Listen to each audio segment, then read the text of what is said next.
Bonjour à toutes et à tous, c'est VinceFF. Aujourd'hui on se retrouve pour une nouvelle vidéo et ensemble on va faire le bilan après 15 jours d'utilisation de Nobara Linux. Donc ça a été une extrêmement bonne aventure, hein, sincèrement, ça a été vraiment une très bonne aventure. Je suis toujours en Nobara 36, donc on n'est pas passé à la version 37 depuis ces 15 jours.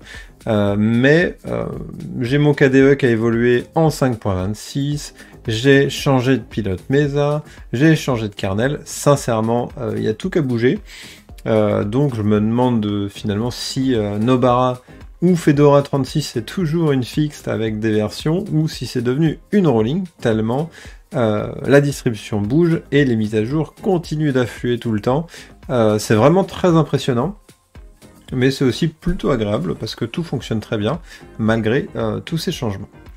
On rentre dans le dur, donc je vais pas vous répéter tout ce que je vous ai dit lors du premier contact. Je vous engage à retourner voir la vidéo premier contact si vous ne l'avez pas vue.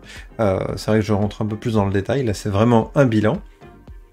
Donc moi ce que j'y vois en avantage de cette Nobara Linux, c'est vraiment une Fedora prête pour le gaming et le multimédia. Et rien que ça, c'est déjà un point positif, ça vous évite quand même pas mal de manip, vous avez des applications qui sont déjà préinstallées, par exemple Steam, Lutris et consorts. Moi je trouve ça plutôt très bien.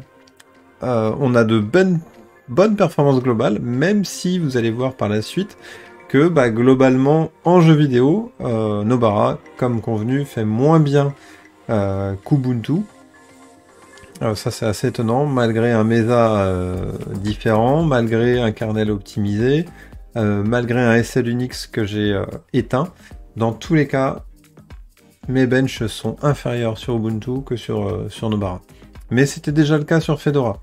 Sur Fedora, c'était déjà le cas. J'étais en deçà d'Ubuntu niveau performance. Mais par contre, sur le bureau, ou même en performance globale, on est quand même très bon avec Nobara. Sinon, gros point positif, l'encodeur AMF qui est installé, je vous en ai beaucoup parlé lors de la dernière vidéo. DaVinci Resolve qui fonctionne en quelques clics, ça c'est vraiment du bonheur. On a JOverlay et MangoHead qui sont vraiment parfaits, c'est vraiment le top. Et comme je vous l'ai dit, un kernel et un Mesa qui sont à la pointe, qui vous permettent de profiter des dernières technologies. Donc ça c'est pour moi un point positif. Côté point amélioré, donc j'ai pas aimé, comme je vous l'ai déjà dit lors de la dernière vidéo, finalement on a deux gestionnaires de mise à jour qui ne proposent pas les mêmes mises à jour. Et j'ai regardé, c'est pas que les Flatpak que propose Discover, il y a aussi d'autres mises à jour qui ne sont pas intégrées au Nobara Package Manager, donc pour moi c'est un peu le bazar, c'est un peu moyen, sincèrement c'est un peu moyen. Sinon, KDE Live et Audacity des dépôts Fedora étaient plantés chez moi. C'est-à-dire que KDE Live, j'avais le traitement en parallèle qui ne fonctionnait plus, mais pas que, hein, j'ai eu quand même beaucoup de soucis. Pour des vidéos de 2 Go et une vingtaine de minutes, il me fallait plus de 40 minutes pour faire la conversion. Donc avec un 5800X et la 6950 XT, ça fait mal. Là où par exemple sur Windows ou sur Ubuntu, il me faut entre 3 et 5 minutes, pour l'exemple. Donc il me fallait 10 fois plus de temps. J'ai dû installer le Flatpak pour corriger ça. Avec le Flatpak, ça va mieux, même si KDE Live n'est pas toujours ultra performant. Donc je ne sais pas d'où ça vient, mais j'ai quand même une performance qui est un peu moins bonne avec KDE Live sur Fedora que sur Ubuntu ou sur Windows. Va savoir pourquoi, je ne sais pas. J'ai aussi eu un bug sur Counter-Strike, donc la même solution qu'Ubuntu. Donc Ubuntu a aussi le problème. Je me demande aussi, donc c'est un point amélioré, donc il est facile d'installer AMF sur Nobara, mais pourquoi c'est pas installé de base? C'est un peu dommage en sachant que c'est quelques lignes de code. Moi je trouve que si on voulait faire la proposition jusqu'au bout, on l'intégrerait de base, ça serait vraiment bien.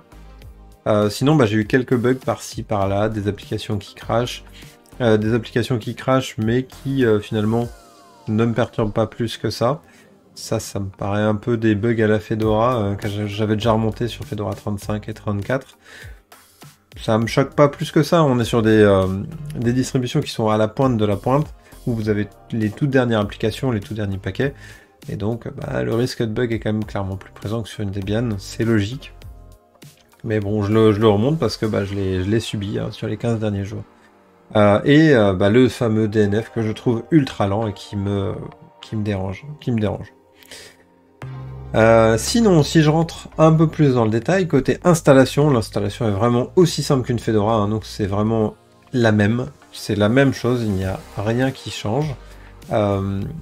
Donc encore, hein, comme pour les points améliorés, c'est dommage que les pilotes Nvidia, comme pour l'encodeur AMF hein, d'ailleurs, ne sont pas installés de base. Ça c'est dommage, c'est un petit point négatif. Enfin c'est pas un point négatif, c'est un point amélioré. Ça veut dire que ça pourrait être fait, mais c'est pas fait. C'est dommage. Et l'outil de bienvenue qui est vraiment bon, donc ça je trouve ça très cool pour la partie installation. Pour la partie mise à jour, donc j'ai déjà regretté le fait qu'il y ait deux outils de mise à jour, je trouve ça pas franchement logique. J'ai l'impression qu'il se marche un peu sur les pieds, et puis d'un point de vue compréhension utilisateur, c'est pas terrible. Et par contre, côté mise à jour, bah, on est à la pointe des kernels et MESA, et finalement bah, tout fonctionne. Vous redémarrez le PC, ça fonctionne, il n'y a pas de mauvaise surprise. Je l'ai utilisé plus de 15 jours en plus, hein, c'est presque 20 jours que je l'ai utilisé. Et il n'y a rien à dire, hein, les mises à jour fonctionnent parfaitement et ça paraît plutôt carré, plutôt propre. Donc là, un très bon point. Côté Logitech, la Logitech elle est ultra complète, orientée gaming et multimédia. On a d'inclus J-Overlay, Lutris, Proton, Steam. Ça c'est vraiment du bonheur, ça vous évite d'aller les chercher, ça vous évite de vous embêter. Tout est déjà préconfiguré et c'est bien. C'est bien préconfiguré, donc c'est très très bien. On a, comme je vous l'ai déjà dit, quelques logiciels qui fonctionnent mal hein, sur Kdenlive, Live, Audacity, obligé de passer en Flatpak, donc ça me dérange un peu. Mais bon, une fois passé en Flatpak, tout va bien. Le DNF qui est lent comme pas permis, 1 minute pour ouvrir Discover. C'est pas ouf, c'est pareil pour Gnome Logiciel. Hein. Peut-être que ça dépend de votre connexion internet, mais avec la mienne, c'est un peu pourri.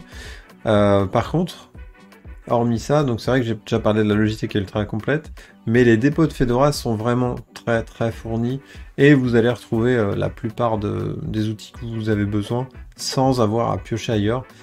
Et puis vraiment, si vous avez un besoin un peu exotique, finalement Google est votre meilleur ami, vous tapez Fedora et l'outil que vous voulez, et vous allez forcément tomber sur un wiki, probablement en français ou en anglais, qui vous dit comment l'installer relativement facilement.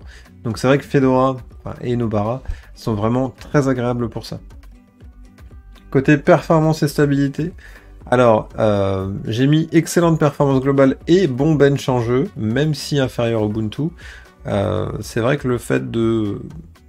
En fait, c'est vrai que je suis en dessous d'Ubuntu, je le nie pas, mais finalement les performances globales sont très bonnes. J'ai une centaine de FPS dans tous mes jeux. Bon, en même temps, j'ai 6950 XT maintenant, donc c'est vrai que ça aide. Mais même, on a un sentiment de performance. KDE répond au doigt et à l'œil. Ça fonctionne très bien, c'est très agréable, tout est réactif. Donc c'est vrai qu'on est un peu en dessous en bench en jeu, mais on est très bon partout. La stabilité, elle est au top, hein. Malgré des bidouilles. J'ai bidouillé, j'ai installé XFCE, j'ai installé GNOME en plus de KDE pour faire des benches, pour voir si ça venait de KDE, du coup cette baisse de performance. Mais non, hein, entre KDE, GNOME et XFCE, on est quasiment au même niveau. Donc j'ai essayé d'enlever SE Linux d'ailleurs aussi, pour voir si ça venait de là, mais dans tous les cas, Nobara est en deçà de Windows et Ubuntu.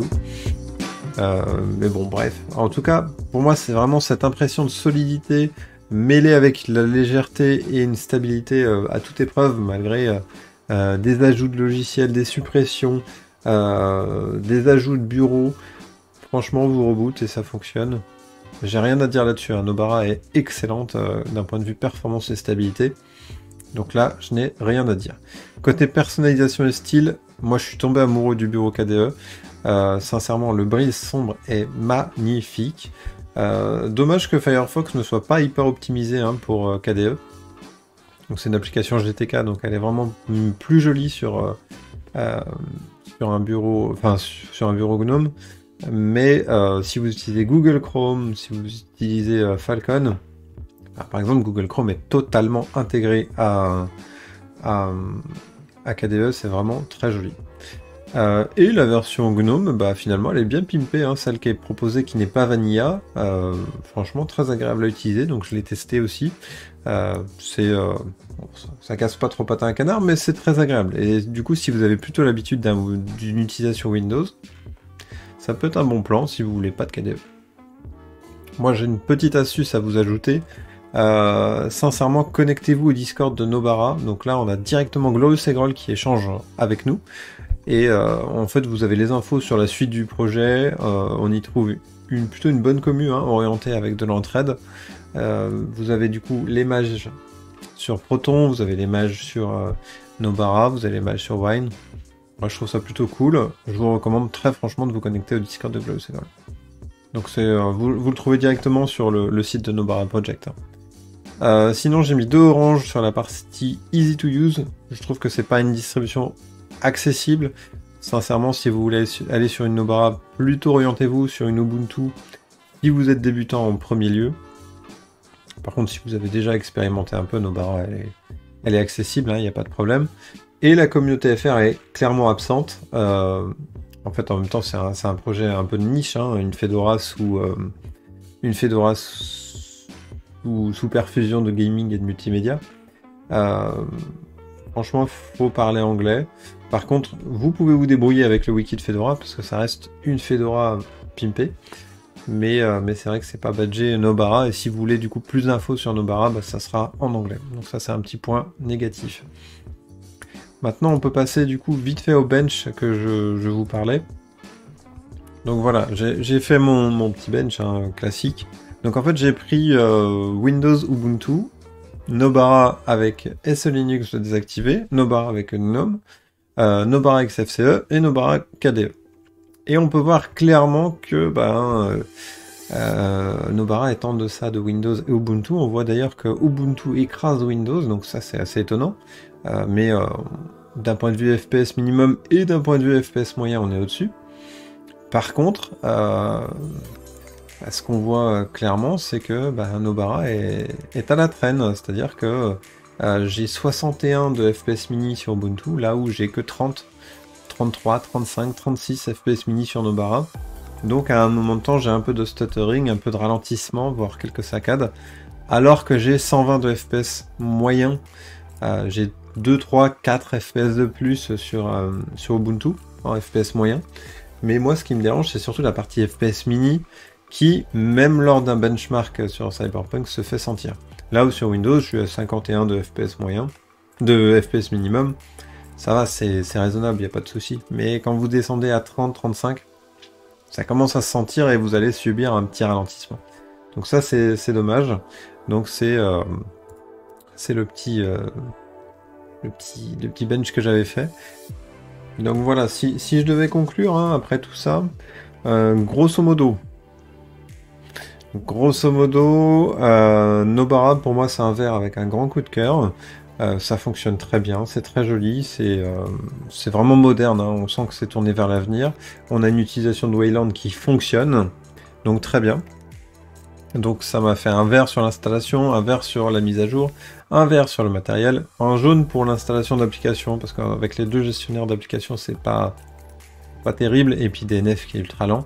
Performance stabilité, on est sur du vert, Custo, c'est du vert, la finition, c'est du vert, l'easy to use, plutôt jaune, communauté FR plutôt jaune aussi, donc on est à 3 jaunes et que du vert sinon. Donc c'est plutôt une très bonne note, mais on arrive en 14e position, parce qu'on a quand même du lourd en face. Mais je trouve que c'est un excellent test que j'ai réalisé. Je suis très content de Nobara et franchement, je viens d'avoir ma petite nouvelle carte graphique, donc je vais faire des tests avec Arch, je vais faire des tests avec Xubuntu parce que j'ai vu que finalement, avec une carte graphique AMD, XFCE n'était pas aussi à la traîne qu'avec ma carte graphique Nvidia, donc je suis très étonné de ça, mais peut-être qu'il y a un lien. Du coup, je vais faire un peu de Arch, un peu de Debian, un peu de Xubuntu pour voir ce que ça donne. Et il n'est pas impossible qu'à l'avenir, je retourne sur Nobara, parce que finalement, tout ce que j'ai réalisé fonctionnait. Ou alors, ce qui ne fonctionnait pas, j'ai trouvé un palliatif pour que ça fonctionne.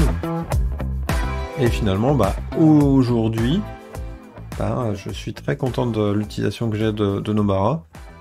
J'ai pu, par exemple, enregistrer la capture de Final Fantasy VII Remake Intergrade en 2K à 120 FPS sans aucun problème, alors que je faisais l'enregistrement en même temps sur le même PC, bien sûr, sans utiliser de carte d'acquisition, en 1080p 60 fps. Ça, c'était impossible avec ma carte graphique Nvidia. Et sous Nobara, j'arrive à le faire sans trop de problèmes. Et en fait, c'est vraiment du bonheur, quoi. C'est vraiment agréable. Donc, vraiment très content de Nobara. Je pense que c'est une distribution qui est à regarder du coin de l'œil. Et clairement, Arch me paraît un peu plus difficile d'accès pour cette installation. Et en fait, j'ai l'impression que Nobara va apporter du coup la fraîcheur des paquets Arch et l'accessibilité aussi, hein, par exemple de l'encodeur AMF, par rapport à Ubuntu. Donc c'est peut-être un entre-deux quasi parfait entre Ubuntu et Arch. Donc franchement, à garder du coin de l'œil. Et peut-être qu'à l'avenir, vous me retrouverez sur cette distribution en tant que main.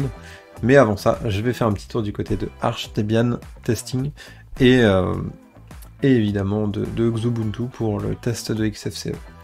Donc voilà, sur ce je vous dis tchuss, et puis à la prochaine. Si vous avez aimé la vidéo, mettez un petit pouce bleu et puis un petit commentaire si jamais vous avez 2-3 choses à me dire. Allez, sur ce je vous dis tchuss, à la prochaine. Allez, ciao.